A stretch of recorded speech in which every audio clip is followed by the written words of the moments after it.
Olá, bom dia, alunos do nono período, tudo bem? Prontos para mais uma aula virtual, né? Mais uma aula por acesso remoto na prática processual penal. Hoje a gente vai trabalhar memorial de alegações finais. Estou vendo que o pessoal está acabando de acordar aqui no WhatsApp Web. Vamos ver aqui, né? Marquinho, beleza. Isso aí, acabou de acordar. Bom, vamos lá. Gente, vou passar aqui um resuminho do que a gente vai tratar hoje. Vamos lá. O programa está bem preguiçosinho também, está acordando agora. Bom, vamos lá. Prática processual penal, memorial de alegações finais.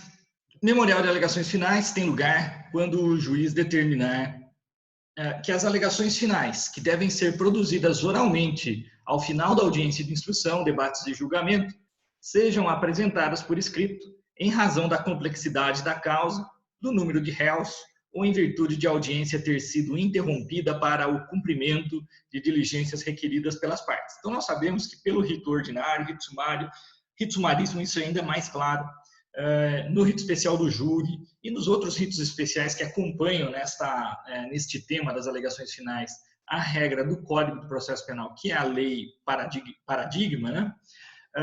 Que as alegações finais devem ser apresentadas ao final da instrução, no momento dos debates, né? Audiência de instrução, debates e julgamento. Então, o momento dos debates e julgamento justamente o momento para a apresentação das alegações finais, das razões finais, primeiro pela acusação, seguida da defesa.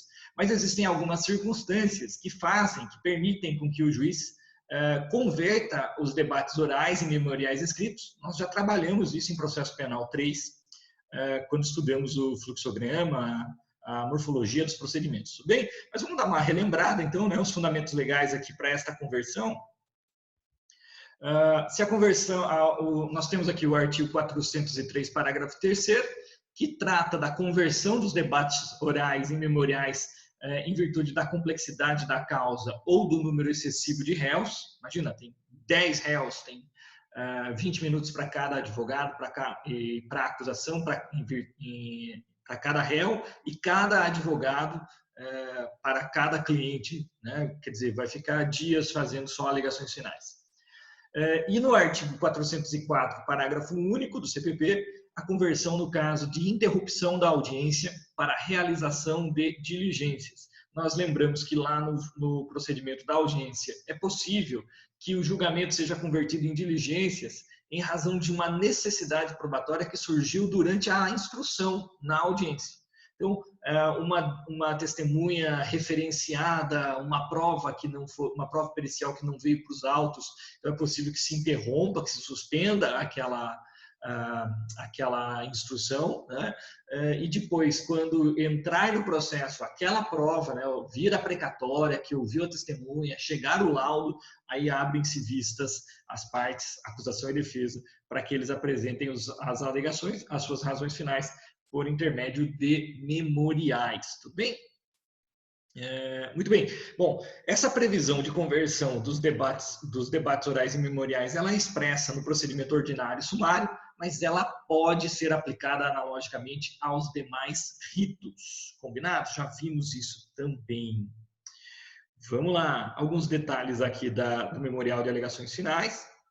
O prazo, né, quando for convertida as alegações finais orais em memoriais, o prazo é sucessivo de 5 dias, abre vista ao MP, depois do MP ter apresentado as razões, intima-se a defesa para apresentar as suas razões. Tudo bem? O endereçamento é para o juiz do processo, então, quando a gente trabalha com um caso hipotético, como a OAB, por exemplo, pode cobrar, é necessário que você tenha a noção da competência para julgamento daquele crime que está sendo colocado na situação hipotética, né? Que está sendo trabalhado na situação hipotética, para que você não coloque lá no cabeçalho um juiz que não teria nada a ver, jamais poderia julgar aquele processo. Então, dá uma olhada se é da competência da Justiça Federal, se é da competência do Juizado Especial Criminal, porque isso você vai ter que demonstrar o conhecimento desta competência na hora que for fazer o cabeçalho. Como a gente já endereça para o juiz do processo e, na realidade, esse réu já está qualificado nos autos, você não precisa fazer aquela qualificação do réu, né? Você pode falar devidamente qualificado nos autos. Tudo bem? Os pedidos são inúmeros, você pode trabalhar desde matérias preliminares e no caso de hoje nós temos preliminar e matérias de mérito, né? Pedido de absolvição, desclassificação, reconhecimento de causa de diminuição, enfim. O processamento, depois de juntado os memoriais da acusação e da defesa, no processo, vista ao juiz, sentença em 10 dias, sabe que geralmente não acontece nesse prazo, o próprio CNJ tem um prazo muito mais elástico do que isso, mas enfim, seria isso que nós temos na legislação. 5 para a acusação, 5 para a defesa, 10 para o juiz. Combinado? Muito bem. Quero pegar um pouquinho agora aqui o nosso problema. Eu dei uma adaptada neste problema, tá bom? Esse problema está um pouco adaptado em relação às datas, mas é um problema que foi trabalhado no exame de 2010. Ele ainda é relevante. Bom, vamos lá. Leila, de 14 anos de idade, inconformada com o fato de ter engravidado de seu namorado Joel, de 28 anos de idade, resolveu procurar sua amiga Fátima, de 20 anos de idade, para que esta lhe provocasse um aborto.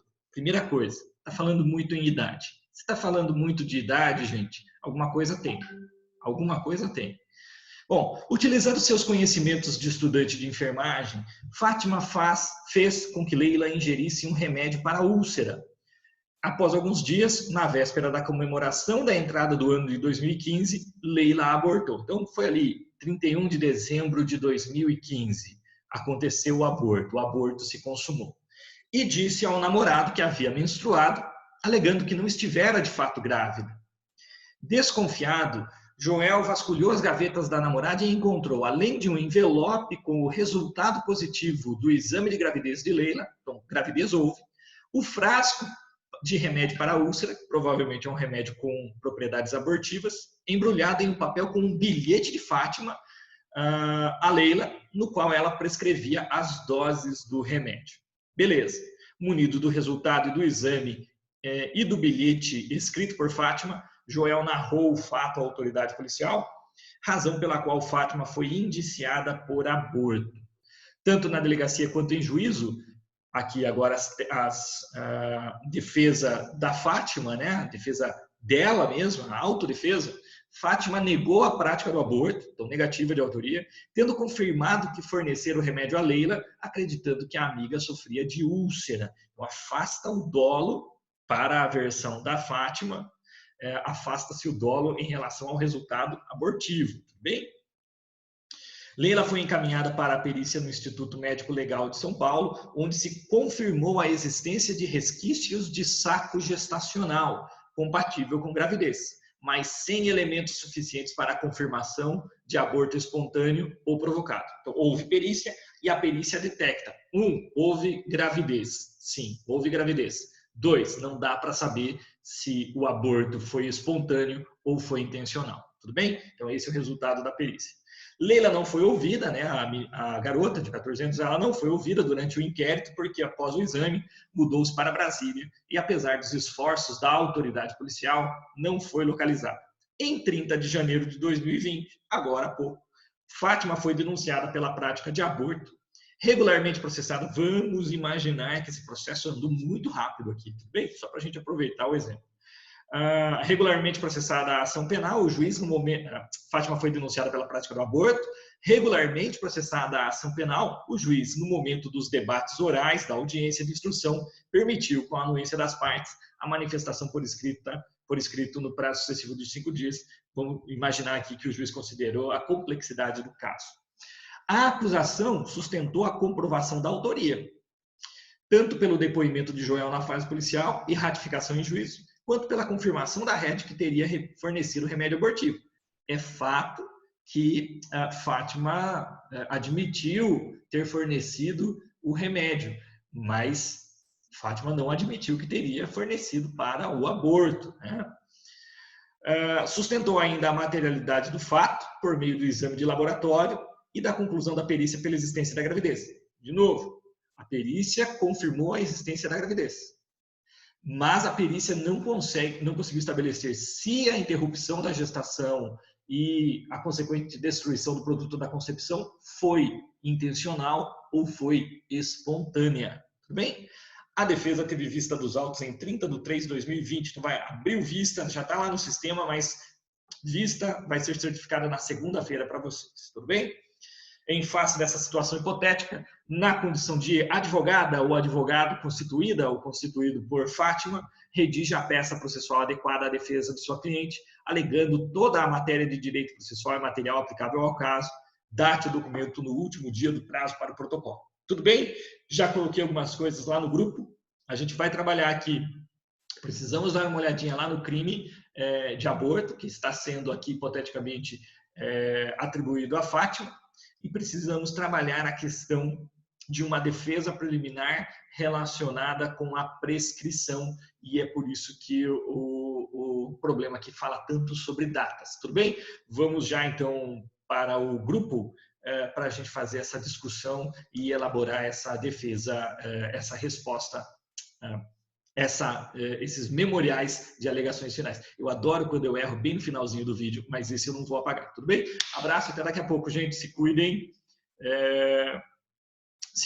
e fiquem em casa, tudo bem? Abraço.